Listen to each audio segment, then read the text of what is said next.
Welcome to Higher Ed Athletics. I'm here with Elliott Charles, the athletic director at Chicago State University. Elliott, thanks for joining me. Good afternoon, Travis. Appreciate you having me. Yeah, so I'd like to start with institutional profile. So I'm looking, tell us a little bit about your institution, how you introduce it to people, and then the athletic department profile too. All right, we're Chicago State University, the pride of the South Side, smaller public institution, coined as a predominantly Black institution. PBI is a term that was coined in the late kind of 2008-ish period. Great designation for some of the work we do, helps with, access to funding to serve our populations. This campus has been a pillar of the community for quite a bit and has evolved over the years. Chicago State is known as a great place to earn the teacher's education, access to nursing education, also pharmacy, and also we have like a amazing communications and media kind of technology area of study. So it's there's really cool opportunities here. It's also been a place in the last 10 years where you could come to get community resources and certification and some of the awesome things that are emerging, either politically or socially within the community. Chicago State is almost in the suburbs. It's in the far south side. And so it's accessible, via some of our major metropolitan thoroughways, via the thoroughfares and via, public transportation. And also major hub, 95th Street's a major hub for some of the economic kind of things that we have going on within the community. Again, we're a smaller institution. We're seeing some patterns that suggest growth in enrollment, which is super exciting. We'll hear about those things as we get closer to the fall. But we're smaller, and we have been competing D1 for quite a while. I think we're hitting almost 30 something plus years, marching towards 40 years of D1. I think we made the transition from NAI directly, which is kind of rare. Which is again part of the history and the story that we're trying to tell as we have built the brand of our championship era here at Chicago State University. So, for me joining in December 2019, all of our opportunities have really stemmed around those concepts that I've shared. And I think our state, our local legislators, our community reps, some of those important people out there that just really are behind CSU, all know kind of what the DNA of the institution is, and athletics has had a critical part in the development of our story over time. Yeah, when I was doing a little bit of research, I noticed that it is, I think, like 36, 37 years old, and that I did notice that jump from NAIA to D1. We focus on, the one institution right now, it's going from D3 to D1, but that NAIA to D1 I don't even think you can do it now. You'd have to have a lot of probably waivers, legislation committees to allow it. So I thought that was cool. And I saw your basketball arena and your facilities. Seems like those are trending in the right direction. As we were just talking about your basketball environment, the arena just looks great from that. I know that the institution invested heavily in, and so it's just seemed like everyone in the Midwest is struggling with enrollment, and especially size schools such as Chicago State. But hopefully, with you at the helm of athletics, you all can help drive that enrollment too.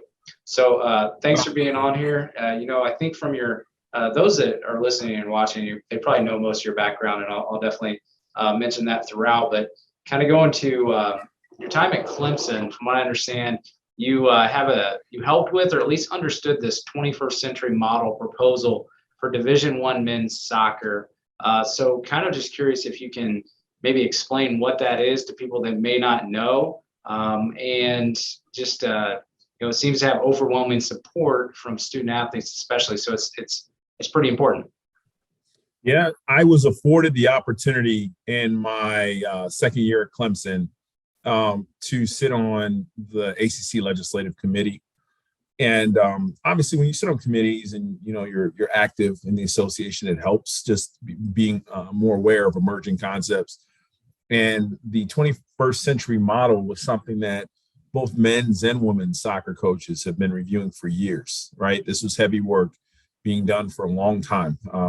And so by no means do I take credit for my involvement. I just had an opportunity to be a beacon of some of the voices and the opinions during the legislative cycle my last year at Clemson, and seeing some of the work that went into it, being approached the year prior to the actual intended date of vote related to a medical study that was being partially funded through NCAA was really cool to see the work that was going in, the justification stemming around injury management, wear and tear on the students. Obviously, that has an emotional and mental effect on the students too when you're going through that type of impact year round. There's also this notion that the revenue model, the model of revenue sports is a better way to say it, could be something that's applicable to soccer as we've seen it emerge in a corporate way across the United States. And we see growth in even entities like the MLS, right? The USL, NISA, all of it's becoming professionalized on a global scale. And so, I would say Mike Noonan, who was incredible to work with, someone who I could relate to, someone who I got a lot done with. Obviously, he's done some really big things, proud of them. But this was one of the feathers in his cap, one of the things that I was really excited to work with him and others on, because he fully believed that this would be the next evolution of the sport. And then obviously in the following academic year, we ran into something that changed history, which was the global pandemic. So things got put on ice for a while, but overwhelming support, because it's going to do wonders for the student athletes and maybe even change the value of the sport in our national landscape. Yeah, so for those that aren't aware, I'm looking at their website now. It's 21stcenturymodel.org, and it's one of the, I don't remember seeing much like this in the past, where a group of people putting together a promotional thing for legislation change. Everything you could want to know is on this website.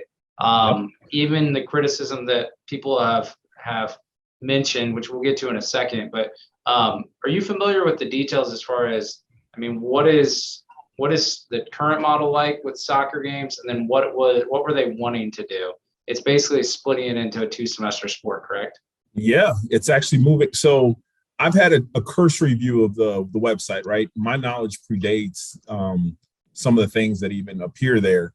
But when you look at even the legislative history on LSDBI, or when you go back to even the justification for the study or some of the internal documents that were developed amongst the conferences when the proposal was initially drafted, it's about essentially injury management, like I said, but moving the championship, towards the end of the year, having championship-based or play that's considered for championship contention moved through later in the year, and looking at a way to not monopolize, that's the wrong word, looking at a way to capitalize on different timing against other revenue sports is critical in this model. There are, I think, the criticisms are healthy, right? Because they come with another perspective to evaluate. I've had to live the life of compliance where I have to analyze both sides of a risk. And I'll tell you, some of the things related to resources needed, staff attention being split, whether it's in communications or on the medical side, all those things are always going to be a consideration when you're changing models or adding programs or whatever it may be. But I think ultimately looking at where coaches around the country's attentions have been, whether it's in the camp world or in other things that are ancillary to the actual sport, looking at the battle that coaches are having with the emerging junior leagues and having to really sell the sport to recruits. I interfaced with the MLS and with their Next Up program. I think it was through a symposium that they hold annually, to where I provided some education on what the NCAA experience is like and what it's about, in partnership with Jamil Northcutt at the MLS. And you just hear both sides of the story. And I think overall, for the overall cultivation of the sport, there's some great points about moving the championship, extending out opportunities for play so that there's more time for rest in between games, concussion management. We've already acknowledged that soccer is a high impact sport. So there's just ways to extend the career of the student athletes that are really served well by the points that are highlighted within the proposal. Dr. Jamil Northcutt, I used to interact with him quite a bit, and he's a great guy, and so it's cool you got to work on that with him as well. I am interested in the support of this was, 3 Power 5 conferences, the Big Ten, the ACC, and the SEC. Now, you've been at some of those schools that are in those conferences, and you worked on that as an ACC legislator on a committee. I'm kind of curious that now you've been able to be at Chicago State, and you have peers that are not those Power 5 conference member institutions. Has your perspective changed? Because you can have that perspective, like knowing, especially from a compliance mind, that this can affect other people. But I'm just kind of curious if your perspective changed as an administrator based on looking back through the lens of Chicago State and schools like Chicago State. So my roots are in mid-major athletics as a professional. As an undergraduate student, I went to the University of Florida, and I finished at South Florida, which at the time was, making its transition from mid-major to big time, right? Like to the P5. And I think there's a couple points of perspective that I want to share. One personal, and then one that it just has evolved over time. Personal is that I come from a soccer family. Like when my dad played semi-pro, my brother played for the University of Illinois, Chicago, and they did pretty well while he was there. And so I've lived soccer. I played a little bit myself, but thinking about what it is to be a soccer athlete, thinking about the recruitment process, thinking about the students I've supported, and then comparing it against where we are economically as soccer, looking at the soccer infrastructure. Soccer is a niche sport at the Division I level when you look at men's programs. When you look at that number, it's a very finite number of schools in comparison to the number of Division I members there are. So there is going to be some sort of, parity in position on whether or not coaches want to have both semesters tied up by a full year's season. But there's advantages to that as well, right? And as a soccer community, I think it's important for all of us, whether at the mid-major, low major level, sorry for the coinage, but like that's the terms coaches use, right? Or at the high, major level. It's important for that community, the men's soccer community, to make sure that they band together on something like this, because these are the institutions that are competing against each other. It's not, we're not differentiating between Michigan and Chicago State. We competed against Michigan, and we competed very well. And so in an effort to keep some sort of equity related to the competitive level, I think it's important that coaches band together on it. And my opinion is such that I think when you look at the type of leaders, the type of head coaches, up-and-coming coaches that you want to run these programs, you'd want them to emulate against the higher resourced institutions for a sport like soccer, because, again, finite number of teams you're competing against, limited recruiting resources, you're recruiting against professional soccer. And so you're going to have to get in line with what's popular at the P5 level, because they're setting the trend for such a small pool of soccer programs.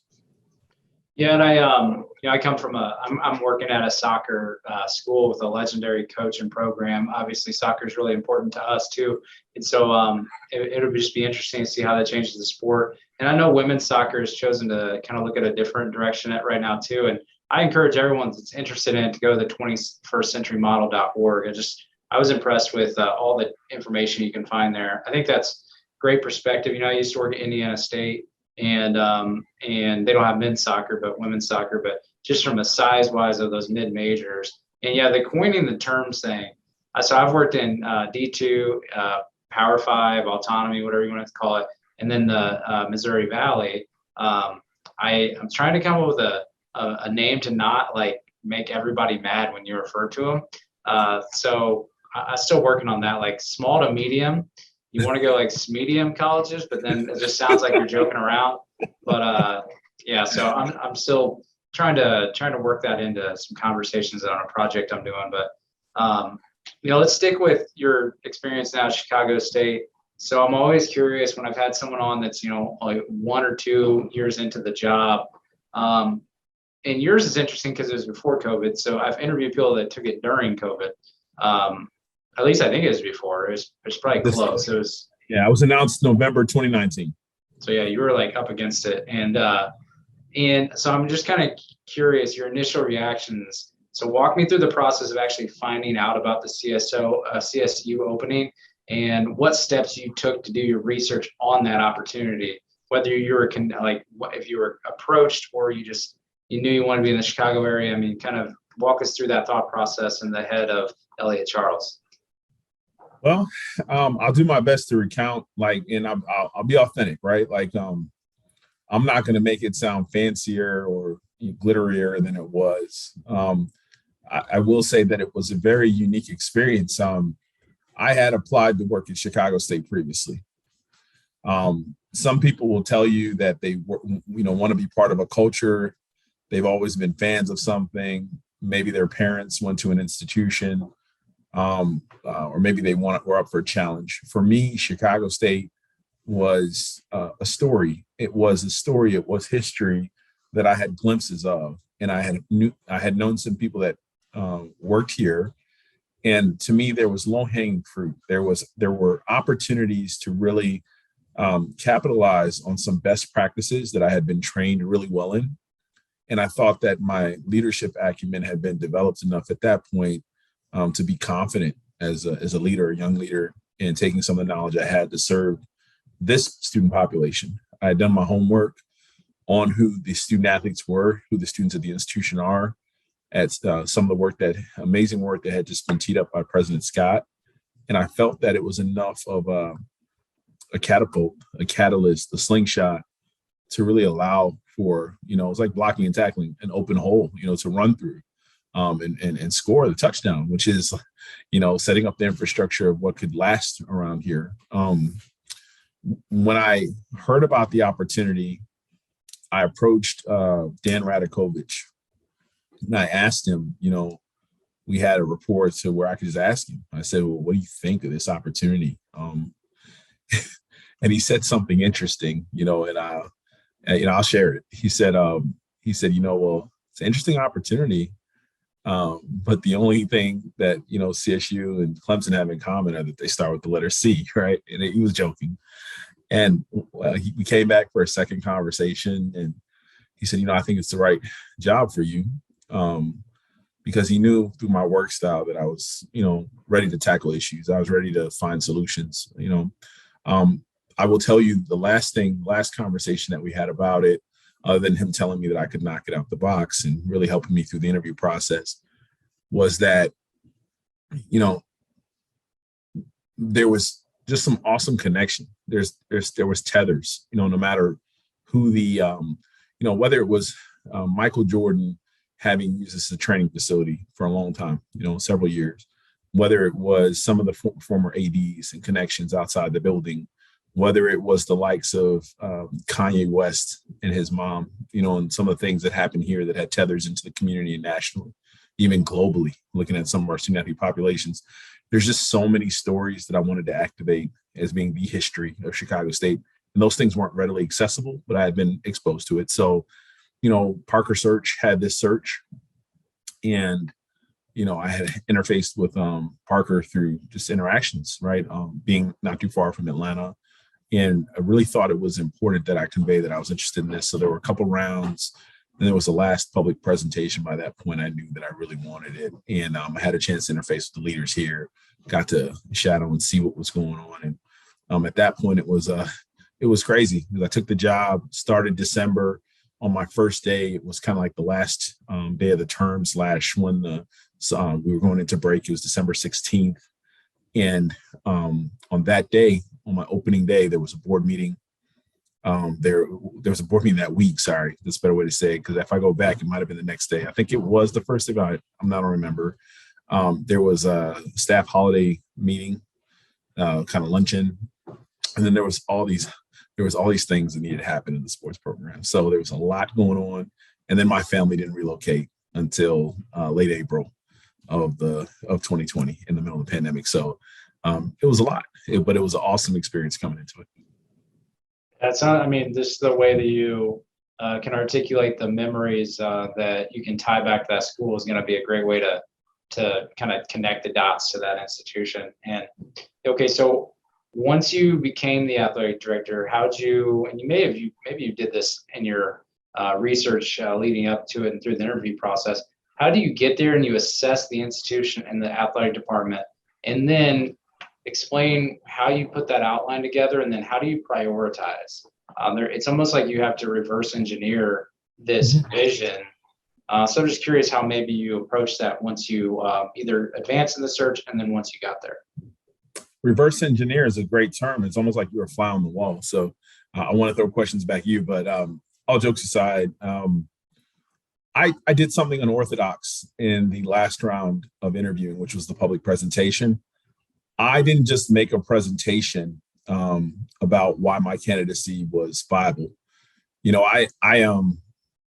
I developed a plan behind it. So I sat down and developed a 90-day plan initially in based off my notes that I had like enrollment fact books that I had been going through for a couple months. I had public articles, social media kind of scourings, all types of stuff, records of the teams, coach profiles, comments from the community. And I just had it all. And I developed a 90-day plan initially. And then I took pieces of that, not sleeping the night before my presentation at the Sophie Hotel in Hyde Park. And I came up with a speech and presentation. When I got the job, I turned around right away. It was instinctual. So like I got to interface with Mike Alden, who had done some work with the institution. And I got to interface with him to talk about my 90-day plan, and knowing that we had to get that meeting scheduled, even connecting with Eric Hyman about the work he did when he was here for his 3 months. It was really important for me to be able to articulate that 90-day plan other than just in notes format, right? And by that time, it looked like a beautiful mind in my notebook. I couldn't even follow it. So I said, okay, let's stretch this out. Let me give myself kind of a 6-month window to be able to really articulate these compressed notes. I came up with a 120-day plan, and I committed that at the 6-month mark, at a minimum of the 6-month mark, I would tell the full story about the 120-day plan. What I didn't realize now, looking back at it, I probably built a 2-year plan into 120 days. There was I hit the ground running. And that was a paradigm shift for the institution that I was sensitive to, but I was so focused on getting these things knocked out in 4 months that I did not see a path towards the success we were trying to build unless we created that foundation in 4 to 6 months. And I told the story during that week of the 120th day. Then I told the story again as we closed out the year. But then life happens, pandemic happens, restructuring of our sports happens, budgetary, a lot of different things happen, media things happen. And it just changed how I communicated about our plan, but it didn't change what we actually got done over my first year. Reflecting on it, that was a great foundation for some of the work we're still doing now. That's just great insight too, because I like hearing and about people's their preparation the night before and things like that. And it's just what goes in. Do I have a book? Do I have a plan? And what are you gonna do? Hit the ground running. It sounds like you did some great research, and you definitely dealt a difficult beginning to that with COVID. And people may know this by now, but you all were the first to cancel during COVID as far as sports. I read Dr. Brandon Martin's book. He's the athletic director, VP at Kansas City, as we know it, UMKC. And it was a great insight into the decision-making process early on in COVID and as an athletic director. And so kind of curious, can you walk me through how that situation unfolded for you? Because you are a brand new athletic director, and here you are canceling sports before the rest of the world reacted, really. And I understand you had a friend from Clemson that was from Wuhan. I'm guessing that gave you maybe a better understanding of this, but kind of retell that story if you don't mind. So some of it can be read on some of these nationally syndicated articles. You're a compliance person, so I'll say, some of it's contemporaneous, some of it's not. So I'll give it from the less stressful viewpoint today. I'll try to be fun and lighthearted, because there was a recent article. And I'll say, we had a friend and colleague that had just returned to Wuhan. My son played t-ball with her son. Her son came over for the bouncy house and water slide for our birthday parties. And, my understanding, she was a researcher with the university. My wife did a great job, and my son did a great job of keeping up with them. And I remember it was December 2019 when I got this job that my wife was talking about taking a trip to Mexico, or going out of the country. She actually had a trip scheduled with another family friend of ours that's at Clemson to go to Spain, Portugal, and Morocco with the daughters. And I was, if you get to know me personally, I have a little bit of Monk to me. You remember the show Monk, the detective? And it's sometimes to my benefit and sometimes not, right? I'm super critical. And as all good compliance-minded folks are. If you use it the right way, right? And I remember saying, okay, well, my wife's going to do what she wants to do. And then there was a moment where I was like, oh my gosh, this is going to surface again. In December, I remember seeing something and saying, Stormy, pay attention to this. That's my wife's name. This is going to resurface. We were at my family member's house. Remember, we were talking, and I just remember she was there, and then she was going back to Clemson. They didn't move back till April. And she's like, okay, you're just being a nervous Nelly about it. So time passes, 2 months pass by. There was a major incident here in Illinois. I remember related to the airports. There were different states and municipalities that were trying to shut down their airports, and the federal government was analyzing the situation, right? And one of the things that came up in my household, we were talking about masking, the idea of PPE and what should you have, what shouldn't you, as we get to the end of February. My parents, not to go on and on, but just to give you color, my parents always also annually went to Carnival in Trinidad and Tobago, massive events. And, they were even wondering about public health and safety practices because this is all just breaking. And I had this perspective from all these different things that color my life. I had clairvoyance. I had just clear mind on where this was going. I knew it. And some people talk, there's conspiracy theorists out there that say the tragic incident of Kobe Bryant, his family and family friends kind of shrouded the news a little bit, to where some of this was suppressed news. But I look at it differently. The information was out there. We were just, the people receiving the information didn't know. They were analyzing it. So we contacted the friend in Wuhan once it had been identified this was localized initially to Wuhan. I didn't say originated because we still don't know, right? Localized. And so the comments came back were, you need to do this, you need to do that, make sure you're doing this, let people know this. We still have the text messages, right? It was crazy because even communication, was very limited, and we were surprised we even got her. So it was awesome to have that type of access to a friend. Related to cancellations, it was really simple. I think people, when I say people, who am I talking about, right? Like, I think practitioners in higher ed, specifically in athletics, but also other practitioners, I think sometimes we pay so much attention to national publications and or what we're hearing colleagues say that we may not always look at what's around us, right? The conditions that are around you impact you the most, whether we acknowledge it or not, right? Where you put your feet down on the ground, what the weather's like, what traffic's like, who you work with, those things impact you in your decision making. And we had circumstances here that were coming to life, people's concerns. And it wasn't so much about the national news that was breaking. These were concerns that we had been evaluating about our own health and safety, our own staff conditions the whole time. We were already sensitive to the issues. So I was fortunate enough that we had been having conversations about people's circumstances to where when we saw an externality arise, we said, okay, wait, time out. Taking care of our people is not really a complicated thing. What's going to be complicated is the national reaction. What's going to be complicated is getting through the politics of it, people understanding the angling, if they, because there was none, but people were looking for what was our angle. People trying to diffuse, or us trying to diffuse whether or not people were going to say this is a stereotype or stigma or typical of Chicago State, right? but we had to do what was right. So none of that mattered. And we said we would come up with a plan to deal with these things as they happened. Yeah, and you all are, community-based institution to the south side of Chicago. So I'm sure there was at least some of your local community appreciated it looking back, about the whole world shut down like a week later or something like that.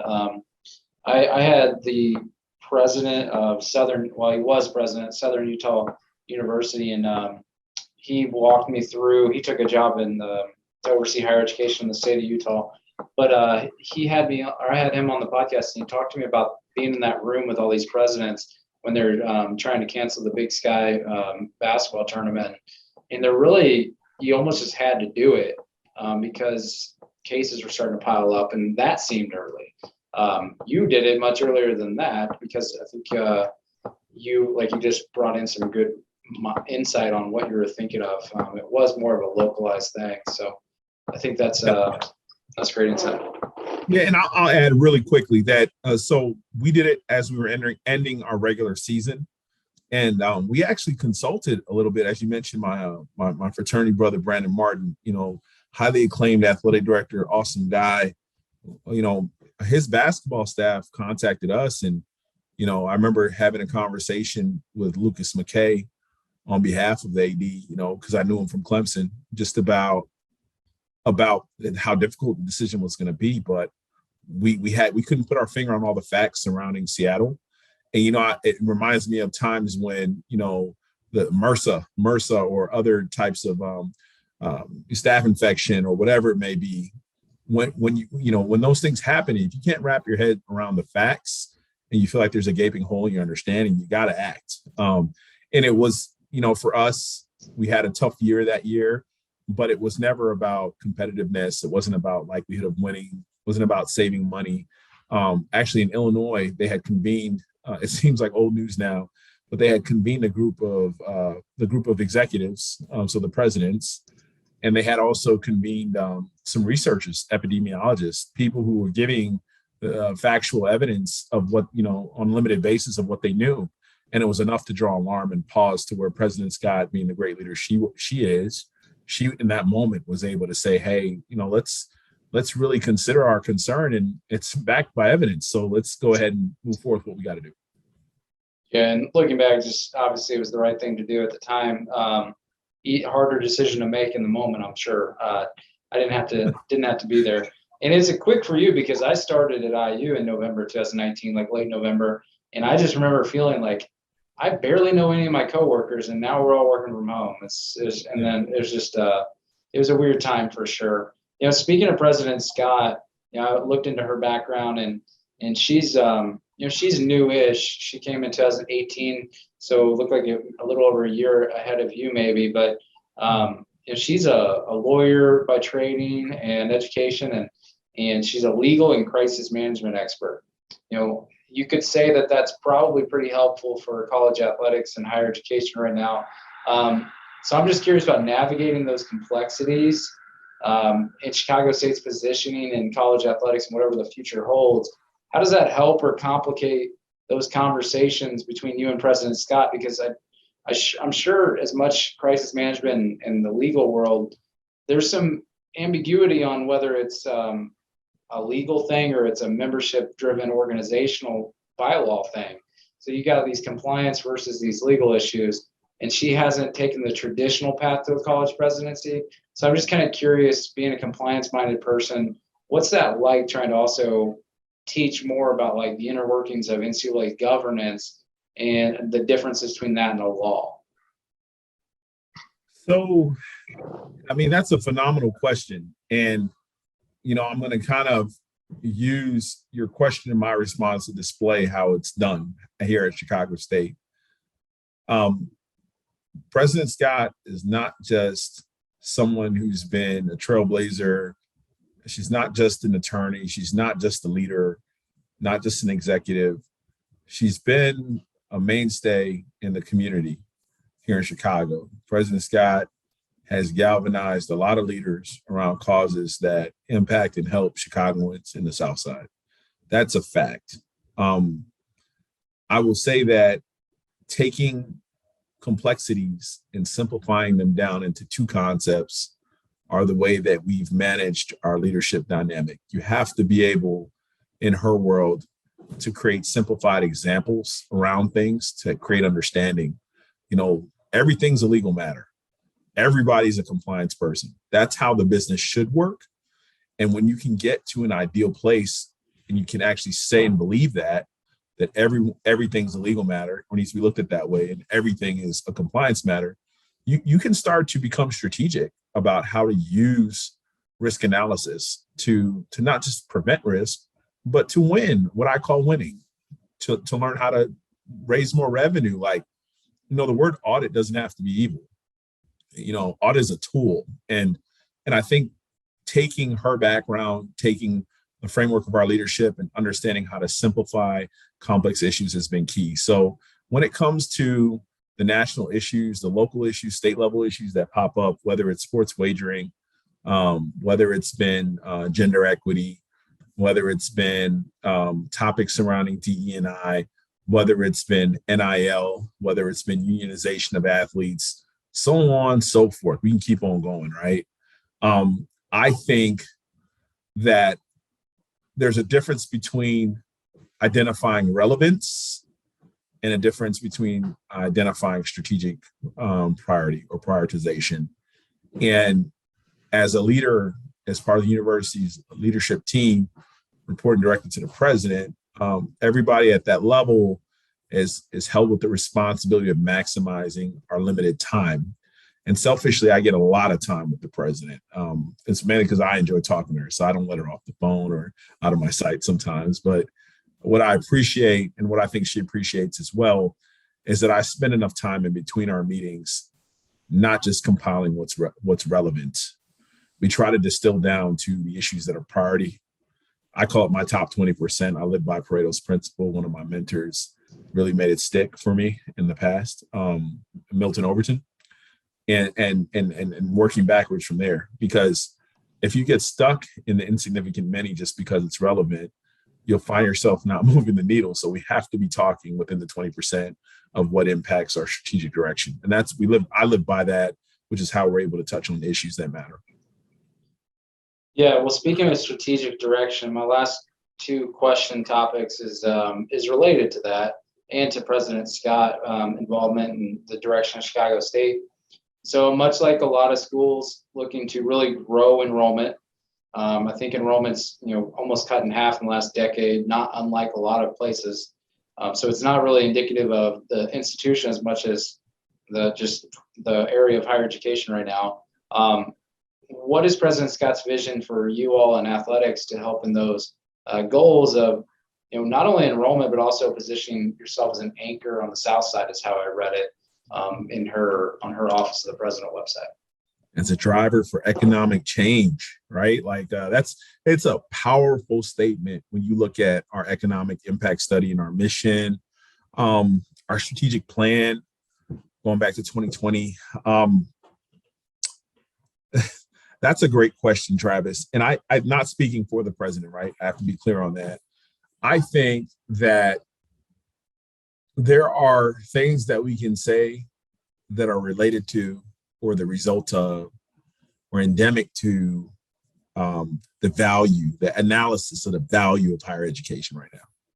Everybody wants to talk about it. And I think there are things about higher ed that naturally, with like with any economy, right, that have to evolve. Maybe some things that we can leave in the past. And we're seeing that, we're doing a Zoom interview today, right? Like we're seeing that as a regularly accepted practice, and it comes with some attributes. Like it's actually it brings efficiencies in some ways, fiscally. It brings efficiencies in some other ways that I won't go through now. But it also brings a different dynamic, different culture, right?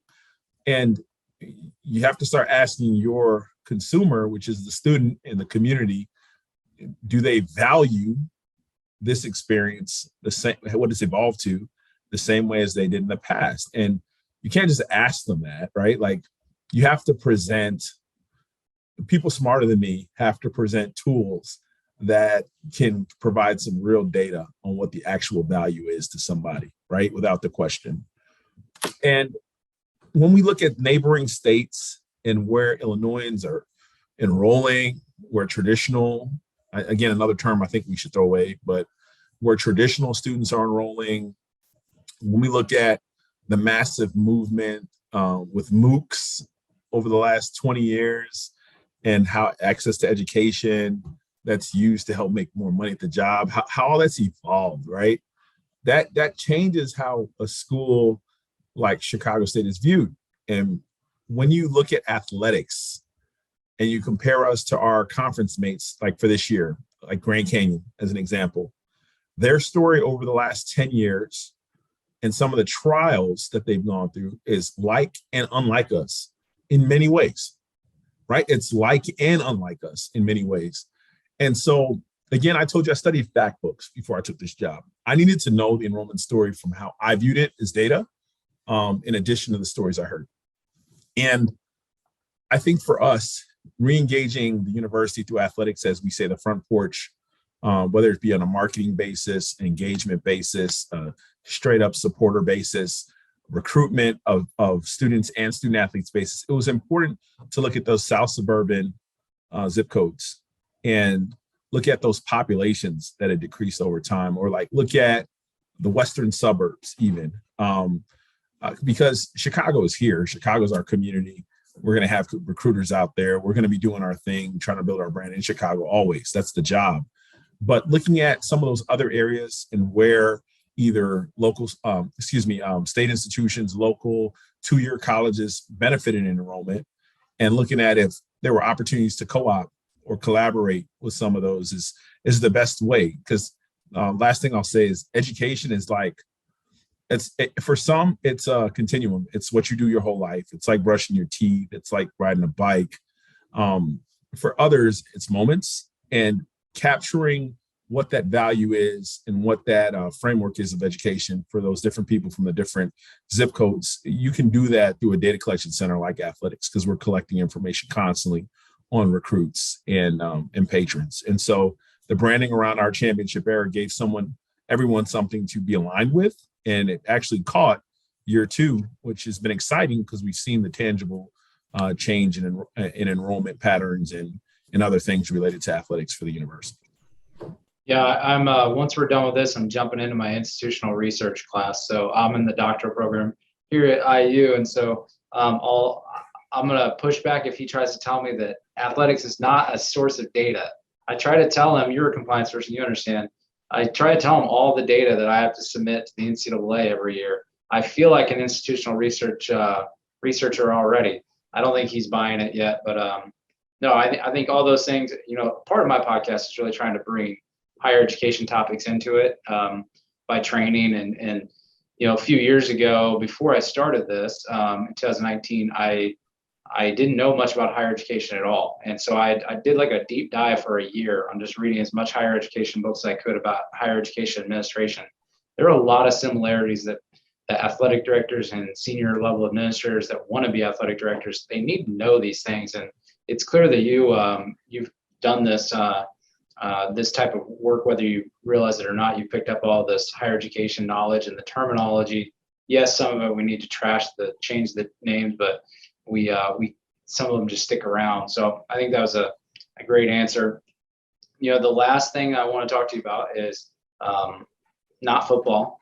It is it's going to be about permanent conference though. So I'm kind of curious, what has it been like trying to plan and negotiate a conference invite? Maybe any insights for future athletic directors that may find themselves in this situation, as far as what steps you take to analyze a decision, the factors involved, and then the research you do on a potential conference, or how do you do a conference pitch? You can kind of take it whatever direction you want to go, but you're selling this vision from the moment you start, and then you get dealt the hand of, hey, you need to find a new conference.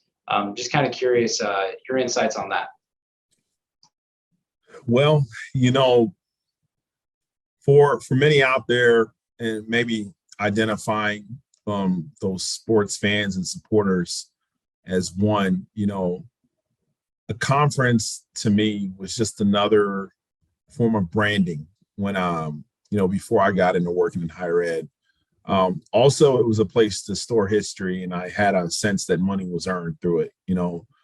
After working at the MAC for my short time there, participating in things like CCACA, getting to partake as an alternate. I think it was actually for Derek Gregg when he was at Eastern Michigan. I got to partake as an alternate for D1 Council.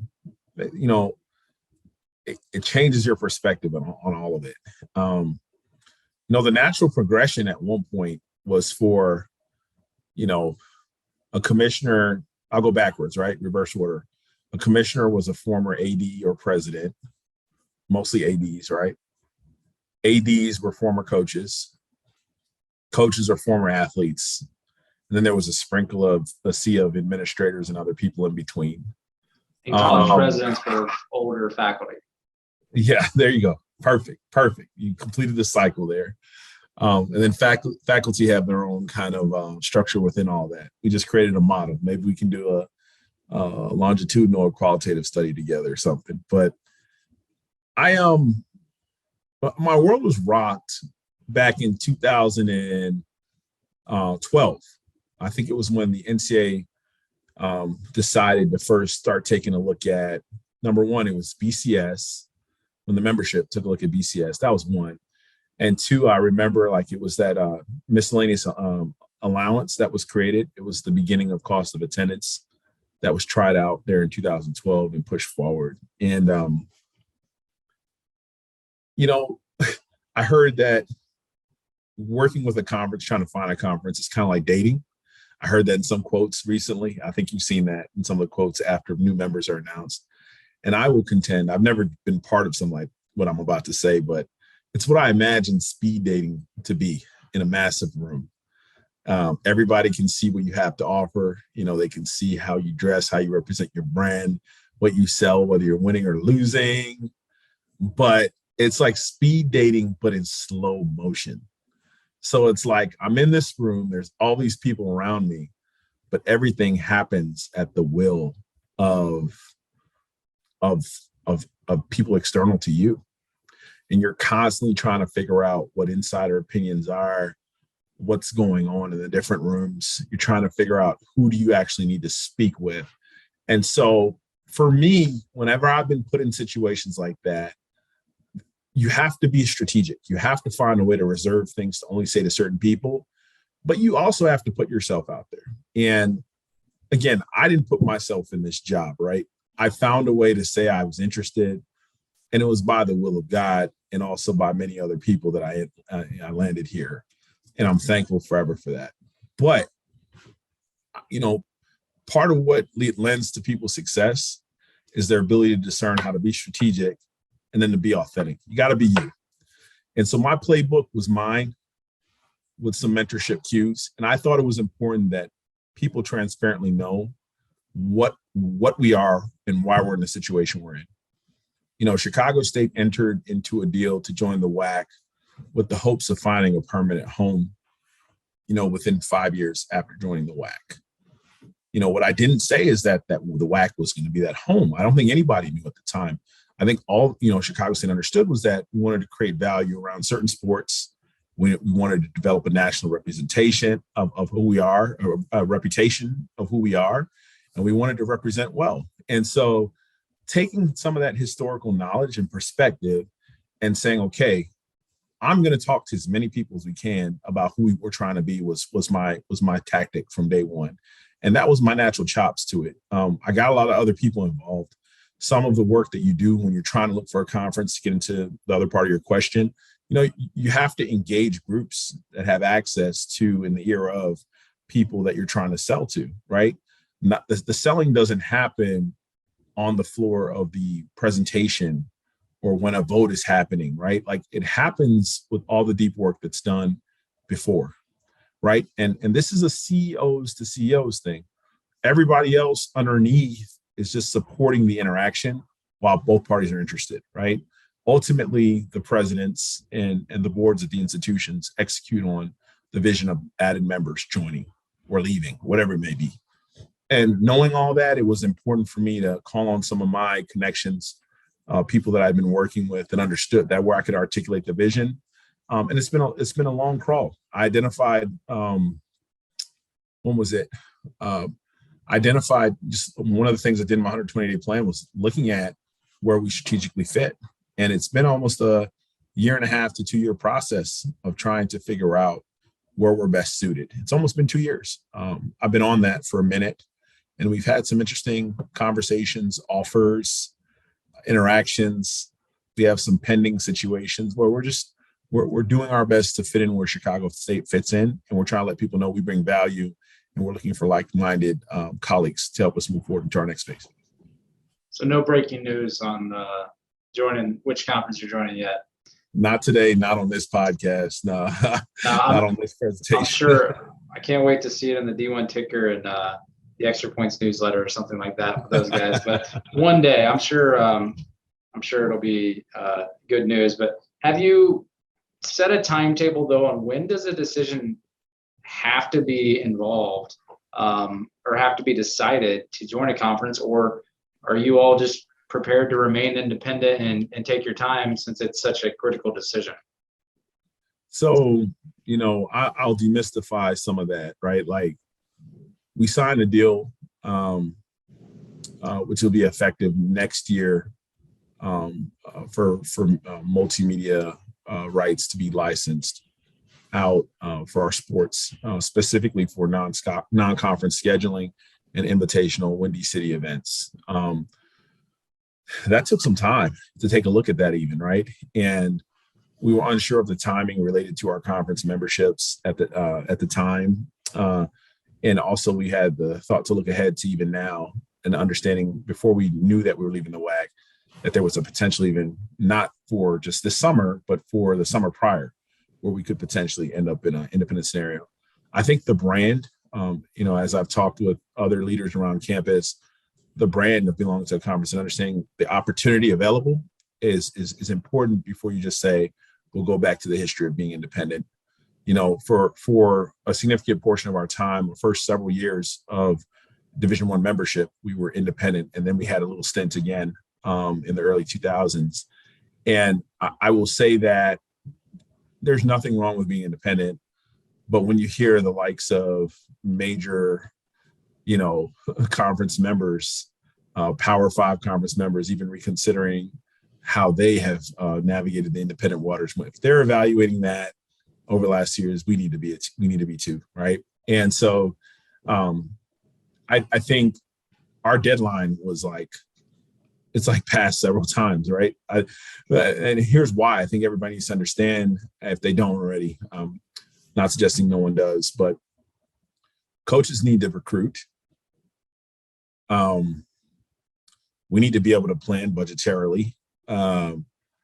We also want to work on investing and developing strategic relationships with other potential conference members when it comes to the ventures that we're trying to bring forward, either here in our locale or some other part of the country. All that becomes a lot easier when you know what conference you'll be a part of.